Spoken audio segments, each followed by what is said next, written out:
नमस्कार, खबर दोपहर देख रहे हैं आप और आपके साथ मैं हूं सोनाली सिंह। और इस वक्त की बड़ी खबर आ रही है पटना से, जहां पर साली और बेटी की हत्या एक शख्स की द्वारा कर दी गई है। शख्स ने गोली मारकर दोनों की हत्या की है। तो ये बड़ी खबर आपको बता रहे हैं पटना से, जहां पर एक शख्स ने साली और बेटी की हत्या की, गोली मारकर दोनों की हत्या की गई। बीच सड़क पर दोनों को गोली मारी गई। इसके बाद शख्स ने खुद को भी गोली मार ली है। खुद को गोली मारकर उसने अपनी जान दे दी। मौके पर भारी संख्या में पुलिस बल पहुंची है और इस पूरे मामले की जांच में जुट गई है। पुलिस कॉलोनी में इस बड़ी वारदात को अंजाम दिया गया। सचिवालय में मृतक काम करती थी।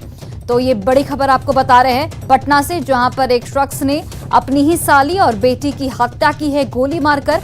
और इस घटना के बाद शख्स ने खुद को भी गोली मार दी। मौके पर भारी संख्या में पुलिस बल मौजूद है। तकरीबन 12:40 के अराउंड सूचना प्राप्त हुई थी कि अनीसाबाद में जो हमारी पुलिस कॉलोनी है यहाँ पे ट्रिपल मर्डर हुआ है। तो तुरंत जैसे ही सूचना प्राप्त हुई, क्योंकि बहुत ही गंभीर घटना है, तो थाना, एएसपी सचिवालय, सभी लोग हम लोग यहाँ पे पहुँचे। और यहाँ पे जितने भी प्रत्यक्षदर्शी थे, क्योंकि बहुत से लोगों ने इस घटना को देखा भी है और उनका बयान लिया, सीसीटीवी फुटेज को भी हम लोग एग्जामिन कर रहे हैं। तो पता चला है कि एक व्यक्ति है राजीव कुमार करके। और पटना से हमारे सहयोगी संजय कुमार फोन लाइन पर जुड़ गए हैं। संजय, इस घटना के पीछे की क्या कुछ वजह निकलकर सामने आई है अभी तक? देखिए, सबसे बड़ी बात है कि सनसनीखेज वारदात है। राजधानी में दिन दहाड़े 20 सड़क पर एक शख्स ने अपनी पूर्व पत्नी, जो रिश्ते में साली लगती थी, एक्चुअल में पहली पत्नी का देहांत हो चुका था, तो इसने अपनी साली से, जो पटना सचिवालय में कार्यरत हैं, उनसे शादी की थी, लेकिन बाद में डिवोर्स हो गया था। और अपनी ही बेटी, अपनी साली और अपनी बेटी की गोली मारकर हत्या कर दी। पिस्टल था इस शख्स के पास और उसके बाद इसने खुद को गोली मार ली। एक्चुअल में यह राजीव कुमार नामक शख्स है, जो बेगूसराय का रहने वाला था। और यह चाहता था कि 14 साल की जो इसकी बच्ची है वो उसके साथ रहे, लेकिन बच्ची अपने पिता के व्यवहार के कारण नाखुश रहती थी और वो अपने पिता के साथ नहीं रहना चाहती थी।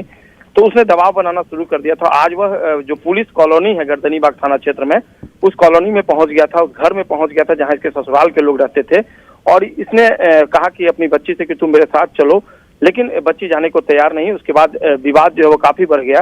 उसके बाद ये लोग सड़क पर आ गए। उस समय जो इसकी पहली पत्नी थी, जो रिश्ते में साली लगती है, वो सचिवालय जा रही थी। इसी दौरान उसकी बेटी भी थी। इसने दोनों को पिस्टल निकाल के गोलियां मारी। 20 सड़क पर ही उनकी मौत हो गई। और उसके बाद जब चारों तरफ से लोग जमा हो गए यहाँ पर, उसके बाद इस शख्स ने खुद को भी गोली मार ली। यानी दो की हत्या करने के बाद इस शख्स ने खुद की खुदकुशी कर ली। घटना की संवेदनशीलता को देखते हुए पटना के एसएसपी एमएस ढिल्लो, सचिवालय एएसपी काम्या मिश्रा समेत तमाम पुलिस अधिकारी मौके पर पहुंच गए हैं। पूरे मामले की छानबीन पुलिस कर रही है। सीसीटीवी फुटेज में सारी तस्वीरें जो है वो कैद हो गई हैं और पुलिस ने उसे रिकवर कर लिया है। फिलहाल पूरी कॉलोनी में मातम का माहौल है। काफी संख्या में पुलिस फोर्स यहाँ पर पहुंच गया है और फिलहाल सिचुएशन को टैकल करने की कोशिश की जा रही है और माहौल को सामान्य किया जा रहा है। जी बिल्कुल संजय, बहुत बहुत धन्यवाद तमाम जानकारियों के लिए।